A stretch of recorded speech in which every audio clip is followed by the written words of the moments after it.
What is up, YouTube? My name is Santiago Tovar, but you can go ahead and call me Santi. My team and I have prepared the only guide that you will need to watch to start your ATM business, getting it kickstarted from one location all the way to multiple. Now, I hope you're having an amazing day today, and I hope you can please go ahead and give this a like, comment, and subscribe. This is my first ever YouTube video, so I hope you're ready to stick along for the journey. I'll see you in step one. Okay, now, before we start, make sure you have a piece of pen and paper because you're going to want to take notes. Just for your information, when I first started my ATM business over a year ago today, I had to sign up for a course that I personally paid for. Now I'm giving away a bunch of free information today. Pretty much everything that was in this course, I have put it all into a PowerPoint, summarized it, and I will be discussing about. Okay, now let's begin. Alright, so step one is registering your business. Now, you've obviously know that you want to start an ATM business. So when choosing your name, make sure that it pretty much screams ATM business, right? Now, second, when you want to register your business, you're going to have to go to online website for your state. Now, if you live in Florida, that website is called Sunbiz. Now, if you live in any other state, just search up online what is my state's online website to register businesses, and make sure that you verify that that is the one that your state uses. Once you've verified that, it's going to ask you for a couple different things of your information. It's going to ask you for your social security number, your license, your address, all that stuff. Once you've completely inputted that all into your business and you've put your name, then you're going to want to go and pay for it. It's going to be anywhere from $100 to $300 to register your business. If you live in Florida, the website is called Sunbiz. Now, with that being said, the reason why you want to create a business is because you are going to separate yourself from the entity. That means if an ATM were to explode, no one can go after your personal stuff. They can't put a lien on your house. They can't take your car away. They can only go for the assets that your business has access to, and they can take that away from you. But that means that you don't lose anything personally, right? With that being said, you can also have tax advantages with a business. You can have your write-offs. You can have different things that help your business succeed. And you're going to see why in step two, you need a business, because you need to open up a business bank account. I'll see you in step two. Now, step two is opening up a business bank account. First things first is figuring out which branch you want to open it up with. Some bigger banks like Chase and Bank of America don't accept ATM businesses. The reason for that is number one, because they obviously have ATMs already. Number two is because of the conspiracy of ATM businesses being used to launder money and wash money. Now, the way to open up with these branches is to speak to the director of the bank, explain to him that you are a good business owner, the purpose of your business, and be able to have them allow you to open up with them. That is what I did. The bank that I use is Truist. I spoke to the director of Truist, and he allowed me to open up my business bank account with them. Lastly is when you go to register your business, make sure that you bring your LLC number and your EIN number, because the bank will need all this information to be able to approve you and open your account. Now, at the end of the year, the good thing with a business bank account is you'll be able to monitor all your expenses, and it'll be easier to file your taxes. Now, let's get into step number three. Step three, buying the right ATM machine. This comes down to three different factors. Factor one being how much money do you have to invest. Factor two is how much time do you have to invest. And number three, what type of person are you? Now, a used machine and a brand new machine are two different prices. A new machine can run you anywhere from $2,000 to $3,000. A used ATM can run you anywhere from $1,000 to $1,500 to even $2,000. Now, the ones that I recommend for you to look into are Genmega. It is reliable. All my locations are serviced by Genmega. Hyosung is an also durable ATM machine.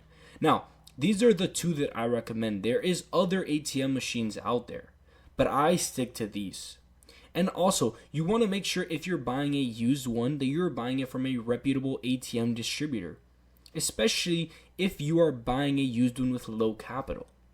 Now, let's get into those three factors.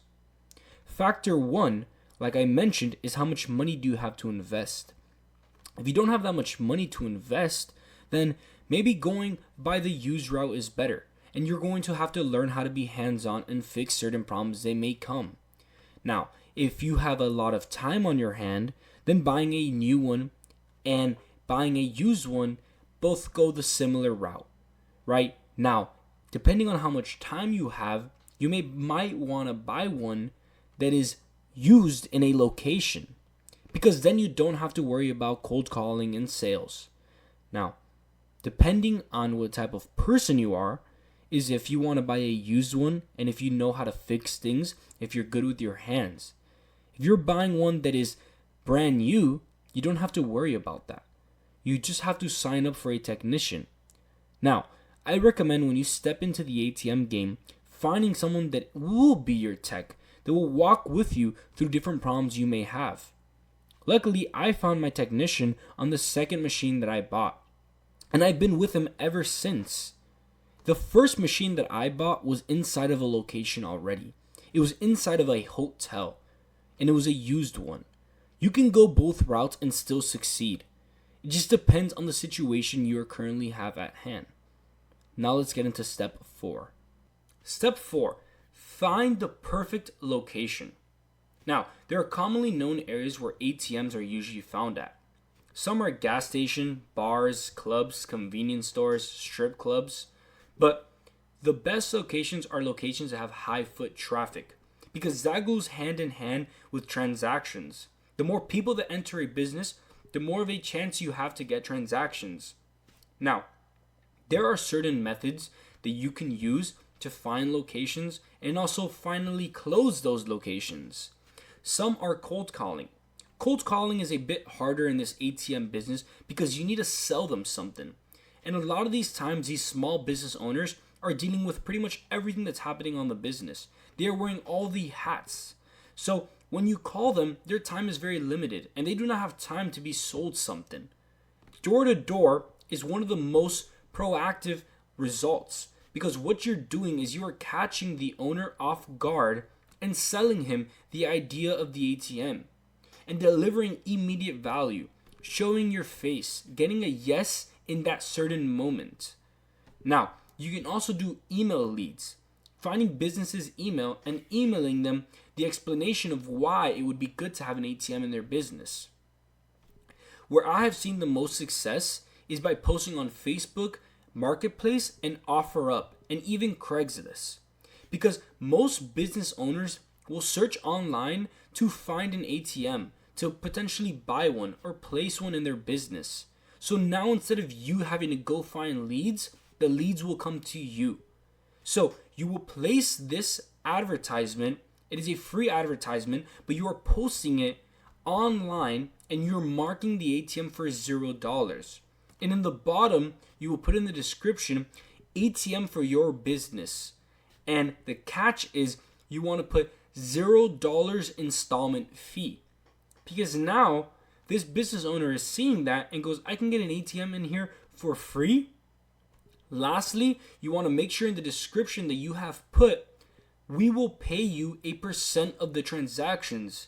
Now, from a business owner's perspective that is looking for an ATM, that thought they were going to have to spend a couple $1,000s for one, is seeing a deal that they will come install it for free, that the ATM is free, and on top of that, they will make money monthly off the transactions, right? So these are some of the methods that I have used that have helped me scale my ATM business. Now, the perfect location, like I mentioned, has to have high foot traffic. It also needs to have to deal with cash. There needs to be a need for cash in these businesses. If not, then there might not be a need for your ATM. And lastly, you want to make sure that you evaluate these businesses when you step into it. Not every lead is a best business for your ATM. You need to ask yourself, does this location need an ATM? What is the purpose of having an ATM here? Right? With that being said, I will see you in step 5.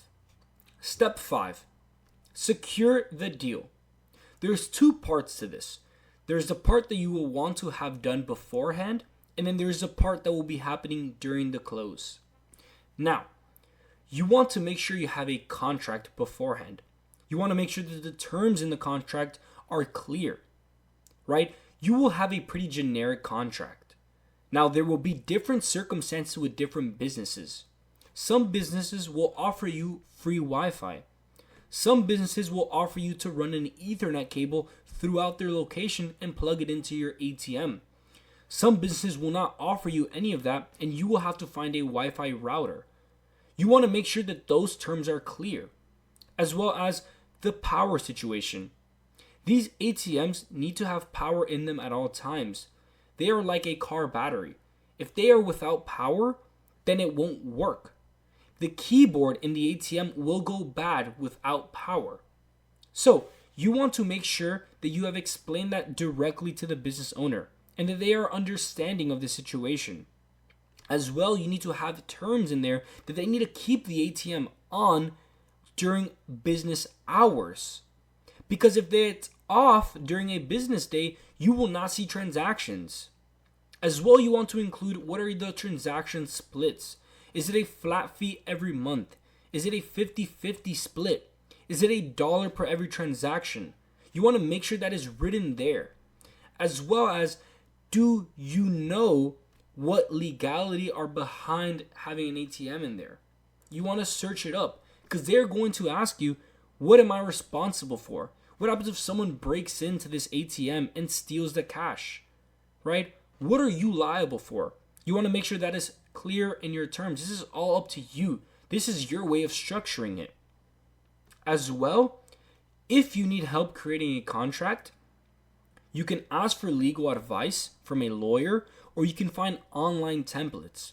I was able to find mine by searching up ATM contract for location. Now, once you have finished all that, you are at the close. This is where you can negotiate certain type of fees. If the deal seems to be going left, offer them more money, right? There are certain things that you want to leverage in the negotiation of the close. Lastly, a trick to know is sometimes they will come to you and say, I don't want to be wasting all this power on your ATM. Now, what your response is, an ATM is like if you left a light bulb on. It doesn't take too much power. Now, I'll see you in step 6. Step 6. Maintain and grow. This is our final step. This is one of the most important parts of this video. This will show you how to maintain your ATM business, keeping good relationship with your partners, and growing your machine and scaling your business to the best of your abilities. Now, in order to maintain a good business, there are some tools that you can use.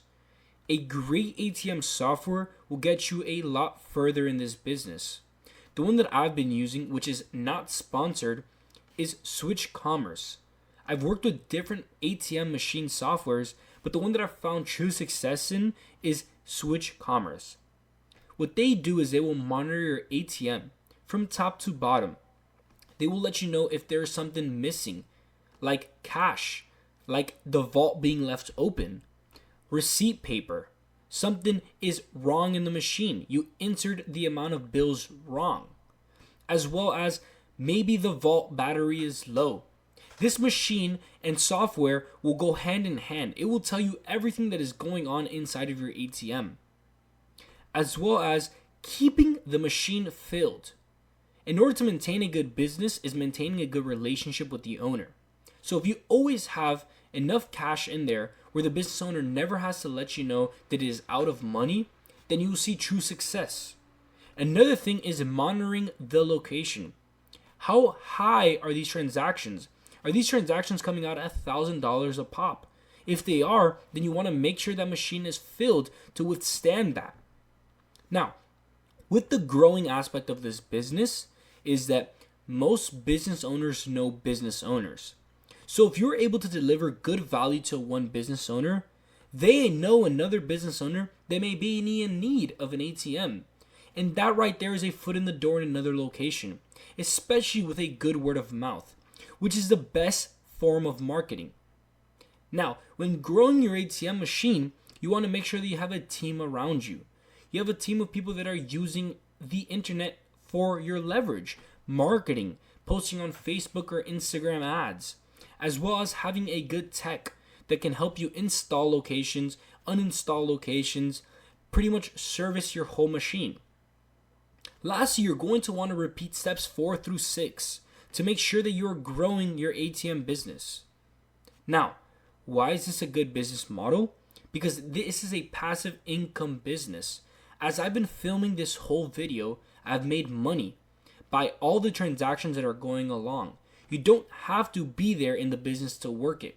That is why this is called a passive income business. Lastly, just make sure that you are always delivering good service to the business owner and keeping yourself hungry. Door to door is scary to sell, but I promise you, once you figure it out, you will be a beast. Let's get on over to the last part of this video. Now that you've made it to the end, your ATM business awaits. Start your journey today, take action so that you can live that financial freedom life. I'll be answering everyone that sends me a DM about how to start an ATM business or any questions that you may have. Lastly, like mentioned earlier in the video, this marks the first day that I have ever released a YouTube video. So please go ahead, leave me a like, a comment, and subscribe. That'll be very much appreciated. Like Imam Ghazi always says, I am rooting for you and I am watching from afar.